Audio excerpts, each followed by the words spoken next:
வரஹ்மத்துல்லாஹ். இன்னல் ஹம்துலில்லாஹ் நஹ்மதுஹு வ நஸ்தஈனுஹு வ நஸ்தக்ஃபிருஹு வ நு'மினு பிஹி வ நதவக்கலு அலைஹி வ நஊது பில்லாஹி மின் ஷுரூரி அன்ஃபுஸினா வ மின் ஸய்யிஆத்தி அமாலினா மன் யஹ்திஹில்லாஹு ஃபலா முضில்ல லஹு வ மன் யுض்லில்ஹு ஃபலா ஹாதிய லஹு வ நஷ்ஹது அல்லா இலாஹா வ நஷ்ஹது அன்ன முஹம்மதன் அப்துஹு வ ரசூலுஹு.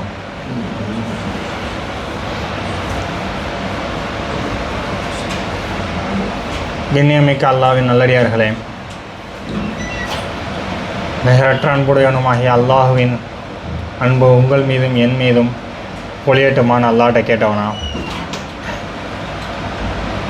என்னுடைய உரையை நான் துவங்குறேன். அல்லாஹ் குர்ஆன் நடிகரும் நபிமார்களை பற்றி பேசுகிறான்.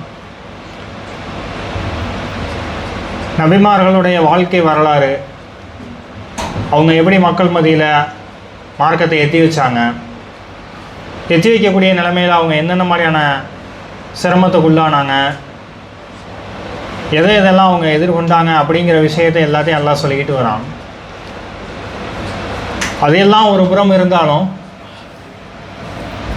இருக்கக்கூடிய எல்லா நபிமார்களையும் ஒரு சில நபிமார்களுடைய துவாக்களை அல்லாஹ் குர்ஆனில் நமக்கு சொல்கிறான். குர்ஆனில் அல்லாஹ் ஒரு விஷயத்தை சொல்கிறான் அப்படின்னு சொன்னாலே அதுக்கு ஒரு காரணம் இருக்கும். அல்லாஹ் எந்த ஒரு விஷயத்தையும் வீணாக குர்ஆனில் அல்லாஹ் வந்து சொல்ல மாட்டான். அதன் மூலயமா நமக்கு ஒரு படிப்பினை இருக்கும், அல்லது அவங்க சமுதாயத்தினரோ அந்த நபிமாரோ ஒரு தவறு செஞ்சுருப்பாங்க. அது அல்லாஹ் குர்ஆனில் சொல்கிறதுக்கான காரணம் என்னென்னா, நம்ம அந்த தவறை செஞ்சிடக்கூடாது, அந்த சமுதாயத்தை போல் நம்ம சமுதாயத்தில் அந்த தவறை மறுபடியும் மீண்டும் ரிப்பீட் பண்ணிடக்கூடாது அப்படிங்கிறதுக்காக அல்லாஹ் எடுத்து காட்டுவான். பார்த்துக்க, இப்படி செஞ்சுக்கிட்டு இருந்தால் அவனை நான் அழிச்சிட்டேன், நீயே அதை செஞ்சேன்னா உனக்கு அதே நிலைமை தான். ஒவ்வொரு சமுதாயத்தையுமே அல்லாஹ் அழிக்கிற சமயத்தில் அவங்க என்ன பாவம் செஞ்சாங்க, அவங்க எப்படி அழிக்கப்பட்டாங்கன்றதை அல்லாஹ் பதிவு செய்வான். அதே மாதிரி சில நபிமார்களுடைய துவாக்களை அல்லாஹ் சொல்கிறான். எதுக்கு அந்த துவாக்களை அல்லாஹ் குர்ஆனில் சொல்லணும்? நபிமார்கள் துவா செஞ்சதுக்கு அல்லாஹ் அந்த துவாவை கொடுத்துட்டு நபிமார்கள் கேட்டதை கொடுத்துட்டு விட்டுருக்கலாம். ஆனால் அந்த துவாக்களை அல்லாஹ் குர்ஆனில் குறிப்பிடுறான். எதுக்காக குறிப்பிடணும் அப்படின்னு சொன்னால், அதை போன்ற துவாக்களை நம்மளும் நம்ம வாழ்க்கையில் செய்யணுங்கிறதுக்காக தான் அல்லாஹ் அந்த துவாக்களை சொல்கிறான். எப்படியெல்லாம் ஒரு நபி அல்லாஹ் கிட்ட துவா கேட்டிருக்கிறாங்கன்றதை அல்லாஹ் நமக்கு இந்த இடத்துல பதிவு பண்ணுறதுக்கு காரணமே அதான். இப்படியெல்லாம் நீ துவா கேட்கலாம் அப்படிங்கிறத நமக்கு சொல்லணுங்கிறதுக்காக தான் அல்லாஹ் அந்த விஷயங்களை அல்லாஹ் சொல்கிறான். இப்ராஹிம் நபியுடைய துவாவை பற்றி அல்லாஹ் குர்ஆனில் சொல்கிறான். இப்ராஹிம் நபி எப்படி செஞ்சாங்கன்றத இப்ராஹிம் நபி அல்லாஹ்ட்ட கேட்குறாங்க, என்னுடைய வழித்தோன்றல்களை மூமீன்களுக்கு வழிகாட்டியாக்கு, முத்தகீன இமாமா அப்படின்னு சொல்லி இப்ராஹிம் நபி அவங்களுக்கு கேட்கல, அவங்களுடைய வழித்தோன்றல்களுக்கு சேர்த்து கேட்டாங்க. அடுத்தடுத்து வரக்கூடிய தலைமுறையினருக்கும் அவங்களுடைய தலைமுறையினருக்கும் இப்ராஹிம் நபி வந்து கேட்டாங்க. அதை கேட்டதனுடைய விளைவாக 3 தலைமுறைக்கு ஒரே நபிமார்கள் தான். இஸ்ஹாக் அலைஹிஸ்ஸலாம், யாக்கூப் அலைஹிஸ்ஸலாம், யூசுப் அலைஹிஸ்ஸலாம், அடுத்தடுத்த தலைமுறையினர் எல்லாமே நபி.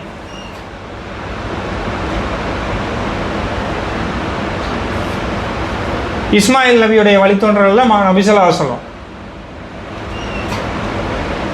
அவங்களுடைய தலைமுறை தானே எல்லாமே. அப்போ இப்ராஹிம் நபியுடைய ஒரு துவா தானே இது எல்லாத்துக்குமே பின்னாடி இருக்கிறது. இது மட்டும் இல்லை, இப்ராஹிம் நபி செஞ்ச இன்னொரு துவாவை இன்னைக்கு வரைக்கும் நம்ம கண்கூட பார்த்து அனுபவிச்சுக்கிட்டு இருக்கிறோம். இந்த நிமிஷம் வரைக்கும் மக்காவை குறித்து இப்ராஹிம் நபி துவா செய்கிறாங்க. என்ன துவா செய்கிறாங்க? யா அல்லாஹ், இந்த பூமியை அபய பூமியாக்கு, இந்த பூமிக்கு பரக்கத்து செய்யி. இன்றைக்கி வரைக்கும் அந்த பரக்கத்துலாம் சவுதி இருக்குது. அரபு தீபகற்பமே அந்த பரக்கத்தில் தான் இருக்குது. இன்றைக்கி வரைக்கும் செல்வம் கொளிச்சிக்கிட்டு இருக்கு. இன்றைக்கி வரைக்கும் அவங்களுக்கு செல்வத்தில் எந்த குறைச்சலும் இல்லை. நம்ம ஊரில் கூட நம்ம ஊர் சம்மந்தப்பட்ட பொருள் கிடைக்காம இருக்கலாம், ஆனால் அங்கே கிடைக்கிது. எல்லா ஊரில் எல்லா நாட்டில் இருக்கிற எல்லா விஷயமும் கிடைக்கிது. வேறு எங்கேயாச்சும் இந்த உலகத்தில் அந்த மாதிரி இருக்கா? இந்த ஊரில் இல்லாத ஜாமானே இல்லை, அல்லது இந்த ஊரில் கிடைக்காத பொருளே இல்லை அப்படின்னு வேறு ஏதாவது ஒரு இடம் இந்த ஒட்டுமொத்த உலகத்தில் இருக்குதா? அந்த இடத்த தவிர அது எப்படி அந்த ஒரு இடத்துக்கு மட்டும் எப்படி அந்த ஸ்பெஷாலிட்டி? அந்த ஸ்பெஷாலிட்டிக்கு பின்னாடி இருக்கக்கூடிய விஷயம் என்ன? ஒரு நபியோடைய ஒரு துவா, ஒரே ஒரு துவா. யாரெல்லாம் இந்த பூமியை நீ அபய பூமியாக்கு, இங்கே நீ பறக்கத்தை ஏற்படுத்து. எத்தனை வருஷத்துக்கு முன்னாடி கேட்டாங்க? பல ஆயிரம் வருஷத்துக்கு முன்னாடி. இன்னைக்கு வரைக்கும் அந்த பறக்கத்து தான் இருக்கு. இது இப்ராஹிம் நபியுடைய துவாவை பற்றி அல்லாஹ் சொல்கிறான். அதை இன்னைக்கு வரைக்கும் நம்ம கண் கூட பார்த்துக்கிட்டு இருக்கிறோம். அதே மாதிரி அடுத்து ஜக்கரியா நபி. ஜக்கரியா நபியை பற்றி நம்ம எல்லாருக்குமே தெரியும். ரொம்ப நாட்கள் கழித்து அவங்க முதுமை பருவத்தை அடைஞ்சதுக்கப்புறம் தான் அல்லாஹ் அவங்களுக்கு ஒரு நற்செய்தியை சொல்லி அந்த குழந்தைக்கு பேரையும் வச்சு யஹ்யா அலைஹிஸ்ஸலாம்னு, உனக்கு ஒரு நற்செய்தி, உனக்கு ஒரு பிள்ளையை தரப்போகிறேன், அந்த பிள்ளைக்கு பேர் இதுதான், இதுக்கு முன்னாடி இந்த உலகத்தில் இந்த பேரை யாருக்குமே வச்சதில்லை. ரைட்டு, இது அல்லாஹ் அவங்களுக்கு கொடுத்தான். இந்த பிள்ளையை தரத்துக்கு அவங்க எப்படி துவா செஞ்சாங்க? ஜக்கரியா நபியுடைய துவாவை அல்லாஹ் குர்ஆன்ல சொல்லி காட்டுறான். ஜக்கரியா நபி எப்படி கேட்குறாரு அல்லாட்டனா, யா அல்லாஹ் எனக்கு ஒரு வாரிசு இல்லாமல் போகிறத நான் விரும்பலை, நீ வாரிசு அளிக்கிறதுல சிறந்தவன். அல்லாவை எப்படி, அல்லாஹ் எனக்கு ஒரு வாரிசை தாண்டி கேட்கணும், அதான துவா. இப்போ குழந்தை இல்லாதவங்க குழந்தையை கேட்குறாங்க, எப்படி கேட்பாங்க? யா அல்லாஹ் எனக்கு ஒரு குழந்தையை கொடு, இதுதானே துவா. ஜக்கரியா நபி எப்படி துவா கேட்குறாங்க? வாரிசுகளை அளிப்பதில் நீதான் சிறந்தவன், எனக்கு வாரிசு தா. உன்னை போன்ற யாராலையும் வாரிசு அளிக்க முடியாது. இப்போ எப்படிப்பட்ட ஒரு துவா? அல்லாஹ்வினுடைய பண்பை குறிப்பிட்டு ஒரு துவா செய்கிறாங்க. மேலும் ஜக்கரியா நபி சொல்கிறாங்க, நானோ எனக்கோ வயசாயிருச்சு, என் மனைவியோ மலடி ஆயிட்டா,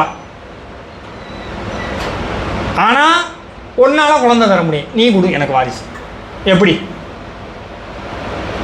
எப்படிப்பட்ட ஒரு துவா, எப்படிப்பட்ட ஒரு நம்பிக்கை அல்லாஹ் மேலே இருந்தால் இப்படிப்பட்ட ஒரு துவா வெளிப்படும் ஒரு நபிக்கிட்ட இருந்து. இன்னைக்கு நம்மளுடைய துவாக்களும் நம்மளுடைய சிந்தனையும் எப்படி இருக்கு? அல்லாஹ்வை எந்த அடிப்படையில் வச்சு நம்ம துவா கேட்குறோம்? அல்லாஹ் மேலே நம்ம வச்சிருக்க நம்பிக்கையினுடைய அளவுகோல் என்ன? ஒரு மனிதரை நம்புவதைப் போல, ஒரு செல்வந்தரை நம்புவதைப் போல, ஒரு செல்வாக்கு மிக்கவரை நம்புவதைப் போல பெரும்பாலானவரோட நம்பிக்கை அப்படித்தானே இருக்கு. ஒரு விஷயம் நமக்கு நடக்கும்னு நம்மளுடைய அறிவை வச்சு அதை கணிக்க முடியுது. இப்படியெல்லாம் பண்ணால் இது நடந்துடும் அப்படின்னு ஏதாவது ஒரு விஷயம் நமக்கு ஒத்துக்க முடியுது, நம்ம மனசால் அதை ஏற்றுக்க முடியுதுன்னா அதை கொடு அப்படின்னு அல்லாட்ட கேட்குறோம். நம்ம ஒரு செயலை, ஒரு விஷயத்தை நடக்கவே சாத்தியம் இல்லாத மாதிரி தெரியுது, அதை கேட்குறோமா அல்லாட்ட? இது குர்ஆன்ல அல்லாஹ் சொல்கிறது. நம்ம நபி, நம்மளுடைய தூதர், நம்மளுடைய தலைவர் ஒரு துவா செஞ்சாங்களே பத்ருடைய இரவில். என்ன துவா செஞ்சாங்க? யா அல்லாஹ் இந்த மாதிரி ஒரு போரை சந்திக்கக்கூடிய நிலைமையில் நான் இருக்கிறேன், இங்கே இவ்வளோதான் இருக்கிறாங்க, எதிரி படையில் எவ்வளோ மக்கள் இருக்கிறாங்க, இந்த கூட்டத்தை நீ அழிச்சிட்டன்னா உன்னை வணங்க இந்த குலத்தில் கூட்டம் இல்லை, நீ தான் எனக்கு உதவி செய்யணும். அதை செஞ்சுட்டு அவ்வளோ கவலைப்படுறாங்க நபி ஸல்லல்லாஹு அலைஹி வஸல்லம். அபூபக்கர் ரலியல்லாஹு அன்ஹு நீங்கள் செய்ய வேண்டிய அளவுக்கு துவா செஞ்சிட்டீங்க, நீங்கள் ஓய்வெடுங்கன்றாங்க. எப்படிப்பட்ட ஒரு துவா! இது ஏதாவது ஒரு சாத்தியக்கூறு இருக்கா? 300 சொச்ச பேர், அந்த பக்கம் 1000 சொச்ச பேர் இருக்கிறாங்க. 1000 கம்மி இருக்கிற ஆளுக்க எல்லாம் வயசான ஆளுக்க, பலகீனமானவங்க. அந்த பக்கம் எல்லாமே டபுள், நல்ல ஆயுதங்கள் இருக்குது, வலிமையான ஆட்கள் இருக்கிறாங்க. ஏதாச்சும் ஒரே ஒரு சாத்தியக்கூறு, இந்த கூட்டம் அந்த கூட்டத்தை ஜெயிச்சிடும் அப்படின்னு சொல்லி அல்லாஹ் ஜெயிக்க வச்சானா? அல்லாஹ்வால எது நினைச்சாலும் முடியும்ன்றதுக்கு இது ஒரு சான்றா இருக்குல்ல. மூசா நபி எப்படி அல்லாஹ்வை நம்பினாங்க? ஃபிரௌனும் துரத்திக்கிட்டு வந்துட்டான், அவன்கிட்ட மார்க்கத்தை எத்தி வச்சோம், பஞ்சாயத்தாக போச்சு, உடனே கொல்லாமல் விட மாட்டேன் அப்படின்னு சொல்லி படையெடுத்துக்கிட்டு வந்துட்டான். நீ என்ன ஆனாலும் சரி. முன்னாடி கடல் வந்துருச்சு, பின்னாடி துரத்திக்கிட்டு வந்துட்டான். எங்கே போகிறது? மூசா நபியுடைய கூட்டத்தினரெல்லாம் சொல்ல, மூசாவே நீயும் ரப்பும் போய் போர் செய்யுங்க. மூசா நபி அதோட விட்டாங்களா?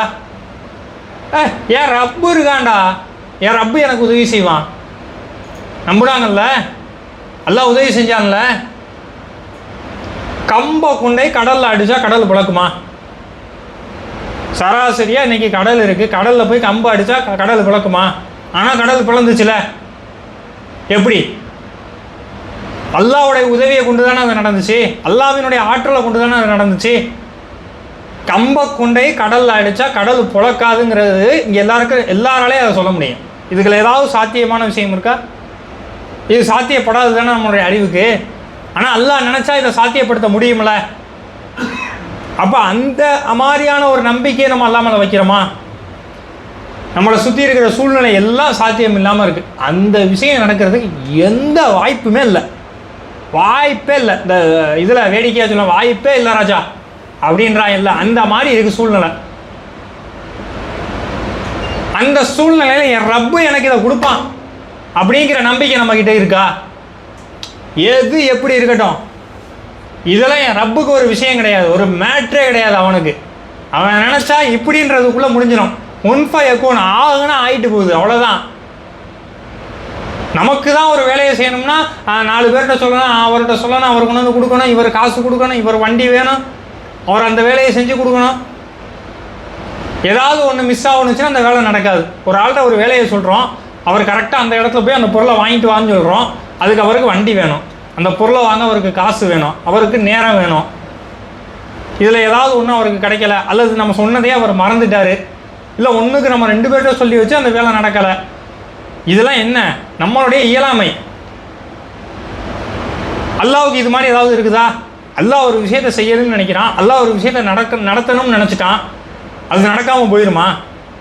நம்ம நினச்ச விஷயமா நடக்காமல் போயிடும். ஒரு விஷயம் ஒரு நேரத்தில் இத்தனை மணிக்கு இந்த இடத்துல நான் இருக்கணும்னு நினைக்கிறோம், அல்லது இந்த இடத்துக்கு நான் போகணும்னு நினைக்கிறேன், போக முடியாமல் போகலாம். ஆனால் அல்லாஹ் அதை நடத்தணும்னு நினச்சிட்டா, அல்லாஹ் அதை செய்யணும்னு நினச்சிட்டா, அதில் ஏதாச்சும் மாற்ற முடியுமா? மாற்றம் இருக்குமா? அப்போ அல்லாஹ்வின் மீது நமக்கு வைக்க வேண்டிய நம்பிக்கை எப்படிப்பட்ட நம்பிக்கையாக இருக்கணும்?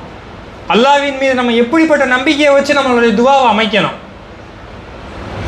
அல்லாஹ் இன்னமும் சொல்கிறான், அல்லாஹ்வுடைய திருப்பெயர்களை குர்ஆனில் குறிப்பிட்டு சொல்கிறான், இந்த பேர்களை கொண்டு என்கிட்ட கேளுங்க அப்படின்றான். அல்லாஹ்வுடைய பேரில் ஒரு பேர் மலிக். நம்ம தினசரி அல்ஹம் சூராவில் சொல்கிற மாதிரி மாலிக்கி யௌமித்தீன். என்ன? நீ ஏன் தீர்ப்பு நாளின் அதிபதியாக இருக்கிறார்? என்ன தீர்ப்பு நாளின் அதிபதியாக இருக்கிறாய்னா என்ன? நீ வழங்குகிற தீர்ப்பு நீதியாகவும் நேர்மையாகவும் நியாயமாகவும் தான் அந்த மாதிரி தீர்ப்பு இருக்க முடியும். அல்லாஹ் சொல்கிறான், அநீதி இழைக்கிறது, அல்லாஹ் குர்ஆனில் சொல்கிறான், அநீதி இழைக்கிறது எனக்கு நானே தடை செஞ்சுக்கிட்டேன் அப்படிங்கிறான் அல்லாஹ். அப்போது அல்லாஹ் ஒன்று செஞ்சால் அது நியாயமாக மட்டும்தான் இருக்க முடியும். அப்போ நம்ம ஒரு இடத்துல ஒரு அநீதி இழைக்கப்பட்டுட்டோம், அநியாயம் செஞ்சுட்டான், நம்மளுக்கு ஒரு பெரிய இழப்பு ஏற்பட்டுருச்சு, பொருளாதார இழப்போ அல்லது பெருசாக அசிங்கப்படுத்திட்டான், நம்ம மானமெல்லாம் போயிடுச்சு, நம்ம எல்லாத்தையும் இழந்துட்டோம் வாழ்க்கையில். குடும்பத்தை இழந்து, பொருளாதாரத்தை இழந்து, கடையை இழந்து, சொத்து சோகத்தை இழந்து, மரியாதை இழந்து, அநியாயமான முறையில் எங்கே போனாலும் நீதி கிடைக்கல. கோர்ட்டுக்கு போனால் கோர்ட்டில் அவன் செல்வாக்கை பயன்படுத்திட்டான், அரசாங்கத்துக்கிட்ட போனால் அவன் செல்வாக்கை பயன்படுத்திட்டான். எந்த இடத்துலையுமே நமக்கு வாய்ப்பு இல்லை, நம்மகிட்ட இருந்ததெல்லாம் போயிடுச்சு. உயர்ந்த நிலையிலேருந்து அநியாயமான முறையில் எல்லாம் போயிடுச்சு. அவ்வளோவெல்லாம் வேணாம், ஒரு சிம்பிளாக ஒரு வியாபாரத்தில் ஒரு நட்டம் ஏற்பட்டுச்சு, ஒருத்தன் ஏமாற்றிட்டு போயிட்டான், ஒருத்தனை நம்பி வச்சுருந்தோம், ஆனால் அவன் ஏமாற்றிட்டு போயிட்டான். அல்லது நம்மளோட சேர்ந்து ஒருத்தர் ஏதோ பண்ணுறேன்னு சொல்லிட்டாரு, அவர் ஏமாற்றிட்டு போயிட்டார், விட்டுட்டு போயிட்டார், பாதியிலேயே அநியாயமாக விட்டுட்டு போயிட்டார். நம்ம எப்படி அல்லாஹ்கிட்ட துவா கேட்குறோம்? இதை சொல்லி கேட்குறாமா, யா அல்லாஹ் நீ நீதியாளன், நீ எனக்கு நீதியை வழங்கு. அல்லாஹ் இப்படி தான் கேட்க சொன்னால் இதை தான் அல்லாஹ் விரும்புகிறான். ஒவ்வொரு இடத்துலையும் அல்லாஹ்வுடைய பண்பு நம்ம எல்லாருக்கும் தெரியும். யூனுஸ் நபியுடைய பிரார்த்தனையை அல்லாஹ் சொல்கிறான். என்ன செஞ்சாங்க யூனுஸ் நபி? நம்ம எல்லாருக்கும் பெரும்பாலும் தெரிஞ்சிருக்க துவா, லா இலாஹ இல்லா அந்த சுபஹானக இன்னி குந்து மினல் ஆலிமீன். லா இலாஹ இல்லா அந்த, என்ன, வணக்கத்திற்கு தகுதியானவன், வணங்குவதற்கு தகுதியானவன் உன்னை தவிர வேற யாருமே இல்லை. சுபஹானக, நீ பரிசுத்தமானவன். பரிசுத்தமானவன்னா தவறுகளுக்கு அப்பாற்பட்டவன், தவறுகளே செய்யாதவன் எல்லா வகையிலையும். சுபஹானக இன்னி குந்து மினல் ஆலிமீன், நான் தான் அநியாயக்காரன். என்ன, நீ வணங்குறதுக்கு உன்னை விட்ட வேற ஆள் இல்லை, நீ பரிசுத்தமானவன், நான் யாருன்னா அநியாயக்காரன், அநீதி இழைச்சிட்டவன், நான் தான் தப்பு பண்ணிட்டேன். எப்படிப்பட்ட ஒரு விஷயம்! நம்ம துவாவில் நம்ம இதை சேர்க்குறோமா? அன்றாட துவாக்களில் இந்த விஷயம் இருக்கா? எப்படி அல்லாஹ்வுடைய பண்பு, லா இலாஹன்றதே அல்லாஹ்வுடைய பண்பு, அதை சொல்லியே துவா கேட்கலாம். அல்லாஹ்வை தவிர வணக்கத்திற்கு தகுதியான யாருமே இல்லை, இதுவே அல்லாஹ்வுடைய பண்பு. அல்லாஹ் வணக்கத்துக்கு தகுதியான உன்னை தவிர யாரும் இல்லை, நீ எனக்கு கொடு, உன்கிட்ட தான் நான் கேட்குறேன், உன்னால தான் எனக்கு கொடுக்க முடியும், உன்னை தவிர எனக்கு கொடுக்கறதுக்கு யாருமே இல்லை. அல்லாஹ்ட்ட வலியுறுத்தி கேளுங்கன்னு நபி ஸல்லல்லாஹு அலைஹி வஸல்லம் சொல்கிறாங்க. ஒன்று வேணும்னா எனக்கு வேணும். இந்த சின்ன பிள்ளைங்க வந்து கேட்கும்ல, ஒரு விளையாட்டு சாமானையும் அல்லது இந்த சாக்லேட்டு விருப்பப்பட்டு கேட்கும்ல, எனக்கு நீ வாங்கி கொடுத்தே ஆகணும் அப்படின்ற மாதிரி, எனக்கு நீ தான் தரணும், நீ தான் தந்தே ஆகணும். அந்த மாதிரி நம்மளுடைய துவாக்கள் அல்லாஹ்ட்ட இருக்கா? சரி, கேட்டு வைப்போம். கேட்டாச்சு, யா அல்லாஹ், என்னுடைய பொருளாதாரத்தில் இப்படி ஒரு தேவை இருக்குது, எனக்கு ஒரு 10 லட்ச ரூபா வேணும், அதை எப்படியாச்சும் நீ கொஞ்சம் கொடுத்துரு. நான் அப்படி இப்படி ஒரு 5 லட்ச ரூபா ரெடி பண்ணிட்டேன், என்னமோ இவர் ரெடி பண்ண மாதிரி. நான் தான் அவர்கிட்ட கேட்டு வச்சுருக்கிறேன், தான் அவர்கிட்ட கடைக்காரர்கிட்ட கேட்டிருக்கேன், தான் என் மாமாட்ட கேட்டிருக்கிறேன், அவங்கெல்லாம் தரேன்னு சொல்லியிருக்கிறாங்க. இன்னொரு 5 லட்சம் எனக்கு எப்படியாச்சும் ரெடி பண்ணணும், அதை நீங்கள் கொடுத்துரு. முதல்ல கொடுத்த 5 லட்சமாக அல்லா தான் கொடுத்தான், அடுத்து கொடுக்க போகிற 5 லட்சமாக அல்லா தான் தரணும்.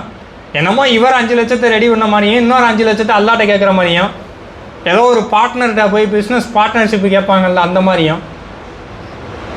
இந்த தேவைகள் மாறலாம், இப்போ தொகைகள் மாறலாம், ஆனால் துவாவினுடைய சிந்தனையும் தொனியும் இப்படித்தானே இருக்குது நம்மளோடது. சரி, கேட்டு வைப்போம் அல்லாட்ட, துவா செஞ்சு வைப்போம். அல்லாஹ் கேட்க சொல்லிட்டான்ல, கேட்போம். அல்லாஹ் தான் எனக்கு தரணும், அல்லாஹ் விட்டா எனக்கு யாரும் தர முடியாது. மூசா நபி என்ன கேட்டாங்க? ரப்பி லிமா அன்சல்த, யா அல்லாஹ், நீ தர இருக்கக்கூடிய நலவுகளில் நான் தேவை உடையவனாக இருக்கிறேன். மின் ஹைரின் ஃபகீர், நான் தேவை உடையவனாக இருக்கிறேன். எதில்? நீ என்னென்ன நலவுலாம் வச்சுருக்கிறியோ அத்தனை நலவுலையும் நான் தேவை உடையவனாக இருக்கிறேன். இந்த துவாவை கேட்டதுக்கப்புறம் மூசா நபிக்கு என்ன நடந்துச்சு? மூசா நபி என்ன நிலையில் இருந்தாங்க இந்த துவாவை கேட்கும் பொழுது? ஒரு ஊரில் ஒரு பஞ்சாயத்து, அந்த 2 பேரை நீக்கி விடுறதுல ஒருத்தனை மூசா நபி தடுக்க முயற்சி பண்ணி போட்டு தள்ளிட்டாங்க. அந்த ஊர்லேருந்து வந்துட்டாங்க. இப்போ அந்த ஊரில் இருக்கிறவங்க தேடிக்கிட்டு இருக்கிறாங்க, எங்கே போகிறதுனே தெரியல, போக்க இடமே இல்லை. ஒரு இருக்கிறதுக்கு ஒரு இடம் கிடையாது, தனக்கு சப்போர்ட் பண்ணுறதுக்கு கூட ஒரு ஆள் கிடையாது, எதுவுமே இல்லை. இந்த நிலையில் மூசா நபி கேட்குறாங்க. அல்லாஹ் என்ன செஞ்சான்? அவங்களுக்கு ஒரு வேலை, அவங்களுக்கு ஒரு வாழ்க்கை துணை, அவங்களுக்கு இருக்கிறதுக்கு ஒரு இடம், என்னென்ன மூசா நபி கேட்ட மாதிரி எல்லாத்தையும் எல்லாம் ஏற்படுத்தி கொடுத்தானா? அப்போ எப்படிப்பட்ட துவாவாக இருக்குது மூசா நபியோடைய துவா அந்த இடத்துல? நம்ம இந்த தேவைகளை எல்லாம் பூர்த்தி அடைஞ்ச மனிதர் ஆகிட்டோமா? அல்லாட்ட நமக்கு கேட்கறதுக்கு ஒன்றுமே இல்லையா? எல்லாமே நம்ம கிடச்சிருச்சா? சொர்க்கவாசி ஆகிட்டோமா? அப்படியே வச்சுக்கிறோமே. இந்த உலகத்தில் எனக்கு தேவைன்னு எதுவுமே இல்லை. சூப்பராக 10 வீடு வச்சுருக்கிறேன், 50 கார் வச்சுருக்கேன், சொத்து சுகம் இருக்குது, மனைவி இருக்கிறாங்க, மக்கள் இருக்கிறாங்க, எல்லாமே இருக்குது. எந்த நாட்டுக்கு வேணால் நான் போவேன், எல்லாமே செய்வேன். சரி, அப்போ அதோட தேவை முடிஞ்சா? இதெல்லாம் ஒரு ஒரு கணக்குக்கு வச்சுக்கிட்டோம்னாலும் அதோட முடிஞ்சிச்சா? மறுமையில் சொர்க்கத்துக்கு போகணும்ல, சொர்க்கம் வேணும்ல. அல்லாட்ட கேட்காம இருக்கிறதுக்கு நம்மள்ட்ட ஏதாவது இருக்குதா? அல்லாட்ட நம்மகிட்ட கேட்கக்கூடிய நிலையிலான அல்லா வச்சிருக்கிறான். இந்த கேளு நான் தர்றேங்கிறானே அல்லாஹ். அல்லாஹ் தஹஜ்ஜத் நேரத்தை குறித்து சொல்லும் பொழுது, இந்த நேரத்தில் என்கிட்ட கேட்குறவங்களுடைய பாவத்தை நான் மன்னிக்கிறேன். அவங்களுடைய தேவையை கேட்டாங்கன்னா அந்த தேவையை நான் கொடுக்குறேன் அப்படிங்கிறான் அல்லாஹ். யார்? அல்லாஹ். ஒரு மனிதர் கிடையாது. எதை கேட்டாலும், எவ்வளவு கேட்டாலும், எப்போ கேட்டாலும் கொடுக்கறதுக்கு யாருக்கு ஆற்றல் இருக்குது? அல்லாஹ்வுக்கு ஆற்றல் இருக்குது. அப்போ அப்படிப்பட்ட அல்லாஹ் கேளு கொடுக்குறேங்கிறான். கேட்குறதுல நமக்கு என்ன பிரச்சனை? நமக்கு ஒரு தேவை. இப்போது நான் ஒரு உதாரணம் சொல்கிறேன். இப்போ நமக்கு காடுகளில், இந்த காடுகள்னு சொல்கிறாங்கல்ல அமேசானை, அதில் ஒரு பொருள் வேணும் நமக்கு. அதை நம்ம எப்படி ஆர்டர் பண்ணுறோம்? நமக்கு என்ன பொருள் வேணுமோ அதோடைய அந்த ஸ்பெசிஃபிகேஷனு, அந்த கலரு, அந்த விலை, மற்ற இதெல்லாம் கம்பேர் பண்ணி அது இப்படி இருக்கணும், அப்படி இருக்கணும். ஒரு ஃபோனை வச்சுக்கிட்டோமே, இத்தனை ஜிபி ஸ்டோரேஜ் இருக்கணும், இப்படியெல்லாம் அதில் கேமரா இருக்கணும், அது இவ்வளோ ஸ்பீடாக இருக்கணும், முன்னாடி கிளாஸ் வச்சுருக்கானா, இதுக்கு கவர் எப்படி இருக்குது, சார்ஜர் எவ்வளோ ஸ்பீடு, அவ்வளோ கரெக்ஷன் பண்ணுறோம், அவ்வளோ செக் பண்ணுறோம், பர்ஃபெக்டாக அதை ஆர்டர் பண்ணுறோம்ல. ஏன்னா நமக்கு அது வேணும். ஒரு சாதாரண ஒரு 50,000 1,00,000 மதிப்புள்ள ஒரு ஃபோன், அற்பமானது, அதுக்கே இவ்வளோ சரி பார்க்குறோம். அப்போ அல்லாஹ் கிட்ட ஒரு விஷயத்தை கேட்கும் பொழுது அதை எப்படி கேட்கணும்? பொறுமையாக, நிதானமாக, டீட்டெயிலாக. நம்மளுடைய பிரச்சனை என்ன, என் வாழ்க்கையில் இதெல்லாம், அல்லாஹ்வுக்கு நமக்கு இடையில ஏதாவது ஒளிவு மறைவு இருக்கா? நம்மளை பற்றி அல்லாஹ்வுக்கு தெரியாத ஏதாவது இருக்கா? நம்மளை பற்றி நமக்கு தெரியாதது இருக்கும், ஆனால் அது அல்லாஹ்வுக்கே தெரியும். அப்போ அப்படிப்பட்ட அல்லாஹ்ட்ட யா அல்லாஹ், ஒரு மனிதர்கிட்ட நம்ம கேட்கும் பொழுது எப்படி கேட்குறோம்? எனக்கு இந்த பிரச்சனை இருக்குது, எனக்கு இந்த ஹெல்ப் பண்ணுங்கன்னு கேட்குறோம்ல. அப்போ அல்லாஹ்ட்ட நம்ம எப்படி கேட்கணும்? யா அல்லாஹ், எனக்கு இந்த மாதிரியான பிரச்சனையெல்லாம் இருக்குது, என் வாழ்க்கையில் இப்படியெல்லாம் பிரச்சனை போய்கிட்டுருக்கு, என் கணவர் மூலியமாக எனக்கு இந்த பிரச்சனை வருது, என் பிள்ளைகள்கிட்ட இந்த பிரச்சனை இருக்குது, என்னுடைய உறவுகள் என்னை இப்படி பண்ணுறாங்க, நான் இப்படி நினைக்கல, என் சிந்தனை இப்படி இருக்குது, என் வியாபாரத்தில் இந்த பிரச்சனை இருக்குது. டீட்டெயிலாக அல்லாஹ்ட்ட பொறுமையாக ஒரு உரையாடலை ஏற்படுத்தி, யாரெல்லாம் எனக்கு இதை சரி பண்ணி கொடு, யாரெல்லாம் எனக்கு இதை லேசாக்கி கொடு. அந்த வகையில் இருக்கா நம்ம துவா? ஒரு நிதானமாக, ஒரு தெளிவாக, என் பிரச்சனை இது, எனக்கு இது தீர்வாக தெரியுது, இதை எனக்கு நன்மையாக்கி கொடு அப்படின்னு நம்ம கேட்குறோமா? துவாவுக்கு அல்லாஹ் ஒரு ஃபார்மேட்டை சொல்கிறான். அல்லாவே சொல்கிறான், என்னுடைய பேர்களை கொண்டு கேளுங்கன்று. இப்போ இல்லை, அல்லாஹ் எப்படிப்பட்டவன்? எல்லாத்தையும் தரக்கூடியவன். அப்போ அல்லாஹ்ட்ட கேட்கும் பொழுது, நீ கஃபூருர் ரஹீம், என் பாவத்தை மன்னிச்சிரு, நீ பாவங்களை மன்னிக்கக்கூடியவன், அதனால் என் பாவத்தை மன்னிச்சிரு. இந்த ரமணான் நேரத்தில் ஒரு துவா சொல்லுவாங்கல்ல, அல்லாஹும்ம இன்னக அஃபுவன் துஹிப்புல் அஃபு ஃபஃபு அன்னி. இந்த துவாவுக்கு பொருள் என்ன? யா அல்லாஹ், அல்லாஹும்ம இன்னக அஃபுவன் துஹிப்புல் அஃபு ஃபஃபு அன்னி, நீ பாவ மன்னிப்பை விரும்பக்கூடியவன், அதனால என் பாவத்தை மன்னிச்சிரு. எப்படி அழகான வாக்கியம்! நீ பாவங்களை மன்னிக்கிறத விரும்பக்கூடியவன், என் பாவத்தை மன்னிச்சிரு.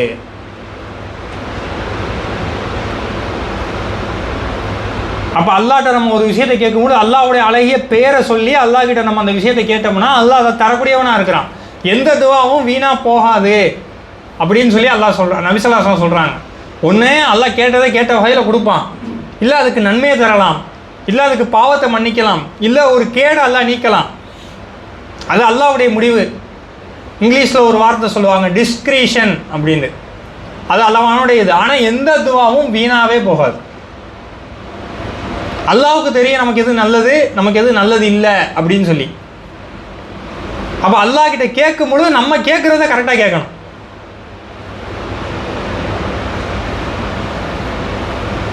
ஹனீஃபா கூட ஒரு பாடல் வரியில் வரும், கேட்கும் கடமை நம்மிடத்தில், கொடுக்கும் உரிமையோ அவனிடத்தில் அப்படின்னு சொல்லி. அது மாதிரி நம்ம கேட்க வேண்டியது நம்மளுடைய டியூட்டி. அல்லாஹ்ட்ட நம்ம கேட்டுறணும், அல்லாஹ்ட்ட தான் கேட்கணும். திருப்பி திருப்பி சொல்கிறோம்ல, உன்னையே நான் வணங்குகிறேன், உன்னிடமே நான் உதவி தேடுகிறேன். ஒரு நாளைக்கு எத்தனை தடவை அல்லாஹ் ஃபஜரில் ஒரு 2 தடவை, லொஹரில் 4 தடவை, அசரில் 4 தடவை, மஹரிபில் 3 தடவை, இஷாவில் திருப்பி 4 தடவை, எத்தனை தடவை ஒரு நாளைக்கு கேட்குறோம். இப்போ நம்ம கேட்கும்பொழுது நமக்கு இந்த சிந்தனை வருதா, உன்னையே நான் வணங்குறேன், உன்கிட்டே நான் உதவி தேடுறேன். அல்ஹம்து சூராவை ஓதும் பொழுது, அந்த வசனங்களை ஓதும் பொழுது நமக்கு இந்த சிந்தனை வருதா? அல்ஹம்துலில்லாஹி ரஹ்மானிர் மாலிகி இப்படித்தான் நம்ம ஓதிருக்கோம். திருப்பி திருப்பி அல்லாஹ் எதுக்கு இதை சொல்ல வைக்கணும்? நம்மளை அல்லாஹ் தான் இதை சொல்ல வச்சான், அல்லாஹ் தானே முறையை நபி ஸல்லல்லாஹு அலைஹி வஸல்லம் மூலியமாக கற்றுக் கொடுத்தான். அல்லாஹ் ஏன் திருப்பி திருப்பி இதை சொல்ல வச்சு?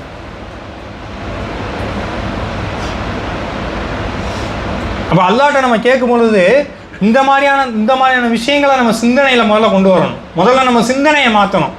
சிந்தனை மாறிடுச்சுன்னா துவாக்கள் மாறிடும், நம்ம கையேந்திர விதம் மாறிடும், நம்ம கையேந்திர முறை மாறிடும். இது எல்லாம் மாறணும்னா முதல்ல சிந்தனை மாறணும். இந்த மாதிரியான இப்போ நான் சொன்ன அடிப்படையில் நம்மளுடைய சிந்தனையை மாற்றும் பொழுது நிச்சயமான முறையில் நம்மளுடைய துவாக்கள் மாறிடும். நம்மளுடைய தேவைகள் அல்லாஹ்கிட்ட போயிடும், அல்லாஹ்ட்ட கேட்டுருவோம். அதன் மூலியமாக ஒரு ரிலாக்ஸு, அதன் மூலியமாக ஒரு மன நிம்மதியும் அல்லாஹ் தருவான். இன்ஷா அல்லாஹ் அந்த மாதிரியான ஒரு சிந்தனை மாற்றத்தோடு நம்மளுடைய துவாகளை மாற்றி அமைக்கிறதுக்கு அல்லாஹ் உதவி செய்வானான்னு அல்லாஹ்ட்ட கேட்டவனா என்னுடைய முதல் உரையை முடிச்சுக்கிறேன். அஸ்ஸலாமு அலைக்கும் வரஹ்மத்துல்லாஹ்.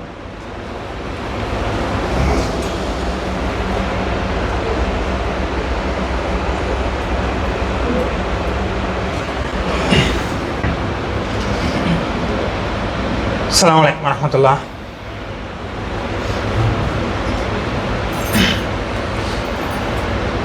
நம்மளுடைய முதல் உரையில் நம்ம அல்லாஹ்வின் மீது எந்த மாதிரியான நம்பிக்கை கொண்டு அல்லாஹ்ட்ட நம்ம கைகளை ஏந்தி துவா செய்யணும் அப்படிங்கிறத குறித்து ஓரளவுக்கு பார்த்தோம். இன்னும் நிறைய செய்திகள் இருக்குது. அது ஒவ்வொரு மனிதனும் குர்ஆனை புரட்டும் பொழுது அல்லாஹ்வின் மீதான அச்சமும் நம்பிக்கையும் அதிகரிக்கும் பொழுது ஆட்டோமேட்டிக்காக அந்த சிந்தனை நமக்கு வரும். அல்லாஹுடைய எப்படிப்பட்டவன், அல்லாஹுடைய வல்லமைகள் என்ன அப்படிங்கிறத நம்ம பார்க்கும்போது அல்லாஹ்ட்ட நம்ம கேட்கறதுக்கு ஒரு ஆர்வம் வரும். அல்லாஹ் இப்படிப்பட்டவனா,